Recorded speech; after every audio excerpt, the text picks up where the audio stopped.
आज ये मेरे सामने अखबार पड़ी हुई है और तकरीबन कोई 12 से 15 ऐसी अशाए खुर्द नोश की चीज़ें जिसमें लहसुन है, टमाटर है, प्याज है और इस तरह की एलपीजी है जिनकी कीमतें सस्ती हुई हैं। अच्छा, थोड़ा सा तवक्कुफ कीजिएगा क्योंकि जो अखबार आपने पढ़ा है वही अखबार मैंने भी पढ़ा है। 12 अशिया की कीमतें सस्ती हुई हैं, 25 अशिया की कीमतें चिकन समेत फलक शिगाफ किस्म की महंगाई, जिसको कहते हैं कमर तोड़ महंगाई, वो भी आपको मेरा ख्याल है शायद उसमें नजर आए। नीचे देखिए कहीं छोटे से फॉन्ट्स में लिखा होगा। नहीं, चिकन जो है वो इसलिए महंगा हुआ है क्योंकि हमारी कुछ ये मुर्गियों पे डाल देते हैं मैडम, ऐसा करते हैं, ये चिकन पे डाल देते हैं, ये चिकन पे डाल देते हैं। मुर्गियों की कमबख्ती थी कि जो उन्होंने खुद को महंगा कर लिया। काफी सारी मुर्गियां जो है उनको वो कोरोना हो गया। हाँ, वो उसमें काफी उनकी जो है उनकी गलती है। नहीं, उनमें काफी उनकी मर गई हैं मुर्गियां, जिसकी वजह से ना ये थोड़ा सा कीमत जाहिर है। थोड़ा सा नहीं ना, थोड़ा सा थोड़ी होता है। 500 रुपए चिकन हो गया, थोड़ा सा। अच्छा, दूसरे आप नहीं, दूसरा का चिकन पे रहेंगे। पहले चिकन का तो बताएं। आपने 12 अशिया की कीमतें तो यूं बता दी कि जैसे आपने समझा कि मैं पढ़ा लिखा नहीं हूं या मैं अखबार नहीं आता मेरे यहाँ।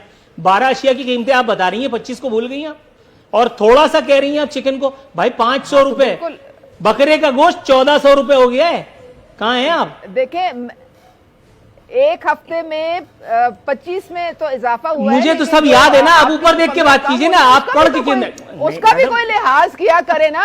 आप देखें, आप जब कोई चीज सस्ती होती है उसका तो आप जिक्र करते नहीं है, सिर्फ जब महंगी होती है तभी उसका जिक्र करते हैं। ये क्या बात है भला? पेट्रोल की प्राइस जो है वो भी नहीं बढ़ाई, ठीक है। बिजली अच्छा, मतलब अभी नहीं अच्छा, एक बात बताएं, मतलब इंसान को जो सबसे बड़ा आर्जा लाक है वो इस वक्त महंगाई का ही है ना।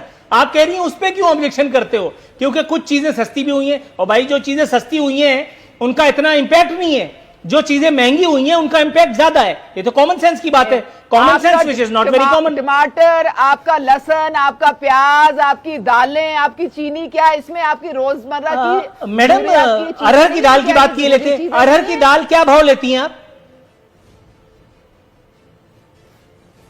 नहीं, बाकी दालें जो है, देखिए कुछ दालें इंपोर्ट होती हैं, वो तो डॉलर की प्राइस के साथ उनकी कीमत ऊपर नीचे जाती है। अरहर की दाल क्या जो बाइडेन भिजवाता है हमें? तो उसकी तो देखिए, अब ये एक दाल की तो बात ना करें ना। मैं आप जनरली आपकी बात कर रही हूँ। जो आपकी खुश्क, आप गंदम की क्रॉप देखें, इस दफा बड़ी अच्छी हुई है, और इस दफा आप देखेंगे कि गन्ने की प्राइस किसान को कितनी अच्छी मिली है।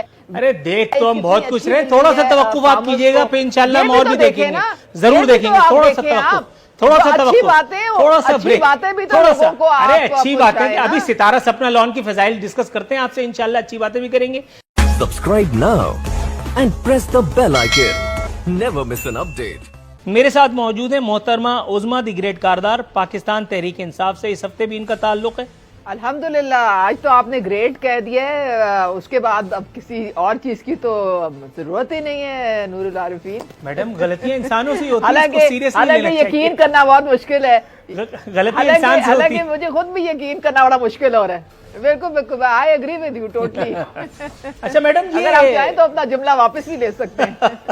पूछना ये था, ये फलस्तीन में जो पीटीआई की नई ब्रांच खुली है, इसका ये जो नया शोशा है, इस पर आप क्या कहेंगी? खान साहब को अर्तगरल गाजी करार दे दिया। खान साहब के पास तो घोड़ा भी नहीं है, खान साहब के पास तो वो तलवार भी नहीं है, यहाँ तो सिर्फ हवाई फायर से ही काम चलाया जाता है, ठाए ठाए टिच टिच। उसके बाद मरता मराता भी कोई नहीं है। एनआरओ नहीं दूंगा, हालांकि सब एनआरओ लेकर के फारिग भी होगा, इधर उधर भी बैठे हुए हैं। कोई मुल्क से बाहर है, कोई मुल्क में झूला झूल रहा है। खान साहब ही बिला वजह फिर मुझसे और आपसे रगड़े में। सर मैडम, ये आपसे पूछना था, खान साहब को और तगरल गाजी करार देना और तगरल के साथ ज्यादती है, ये ज्यादती करने वाला फलस्तीनी जो बेचारा था, उसने खान साहब की शान में जो है वो गुस्ताखी की है, जिसकी पादाश में इनकी नस्लों को सफ़े हस्ती से मिटा देना चाहिए।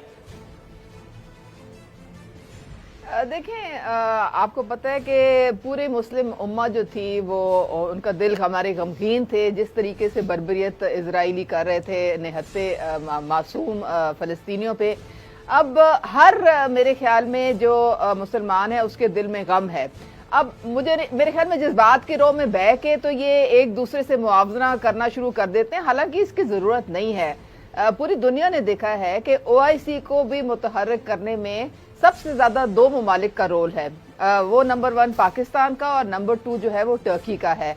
तो दोनों ममालिक के जो सरबराहान हैं, इनके जो वज़राए खारजा हैं, जिस तरीके से वर्चुअल OIC की मीटिंग बुलवाई गई, फिर उसमें जॉइंट रेजोल्यूशन आया, फिर किस तरीके से ये सारे वज़राए खारजा यूनाइटेड मैडम, मैं आपकी सारी बातें समझ गया हूँ, लेकिन मैं अपनी आदत से मजबूर हूँ।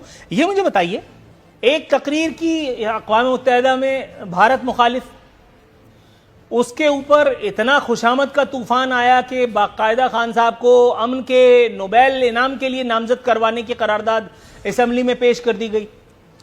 एक फ़लस्तीनियों पर यह बात आई है और फ़लस्तीनियों के लिए आपने एक आध मरियल किस्म की तकारीर करके अपने तौर पर मुस्लिम उम्मा का दिल जीत लिया। हालांकि मुस्लिम उम्मा को कतई परवाह नहीं है आप लोगों की, माजरत के साथ, उस पर आपने उनको अर्तगरल करार दे दिया।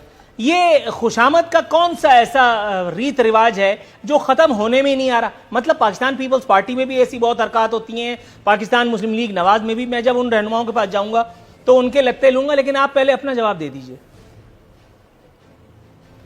देखिए नूरुल आरिफीन, अवार्ड और नोबेल पीस प्राइज वो होता है जो कोई और आपको दे, और कभी प्राइम मिनिस्टर ने अपने मुंह से ये नहीं कहा कि जी मुझे नोबेल प्राइज मिलना चाहिए बस। लेकिन जो आपको पता है कि जो बाकी लोग होते हैं, जो आपके वोटर्स सपोर्टर्स होते हैं, कई दफा वो मोहब्बत में भी इस तरह की बातें कर लेते हैं। वोटर सपोर्टर्स ने नहीं की थी, ये चमचों ने की थी, ये चमचा ब्रिगेड ने की थी, ये वुज़रा की फौज जफर मौज ने की थी। वोटर सपोर्टर का पार्लियामेंट में क्या काम? पार्लियामेंट में जो करारदाद पेश की गई है वो तो चमचों ने की थी ना। देखे ना, हमने नेशनल असेंबली में, पंजाब असेंबली में कहीं लिखा है हमने कि वो उर्दुगुल हैं या वो उनको नोबेल प्राइज मिलना चाहिए? कहीं नहीं है। एक टू द पॉइंट करारदाद है फलस्तीनियों के साथ सॉलिडेरिटी, और ये जुल्म सितम जो है बिल्कुल।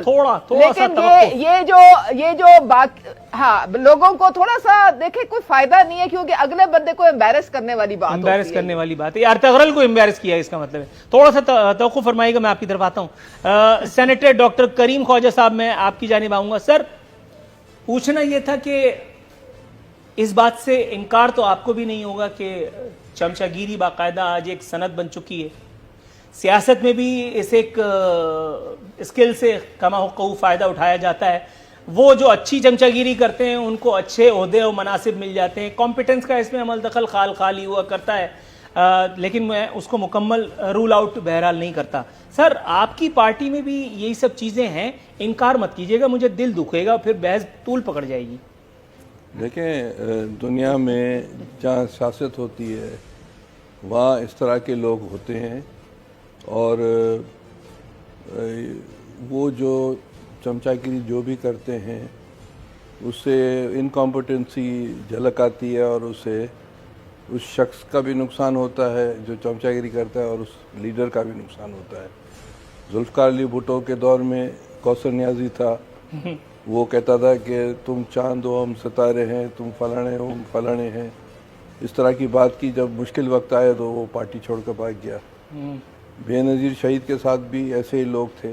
तो ये कोई नई बात नहीं है दुनिया की सियासत में या पाकिस्तान की सियासत में ये। अच्छा सर, लेकिन पिछले दौरे हुकूमत में पाकिस्तान पीपल्स पार्टी के, सर, वो एक आदमी जो, मतलब अब मैं नाम तो नहीं लेता, लेकिन इस वक्त वो जियाले हैं, वो पीटीआई के मफलर उनके पास है, और वो जमानत करवाने के लिए या कोई केस न चलवाने के लिए अच्छी खासी हैवी वेट किस्म की जस्टिफिकेशन है।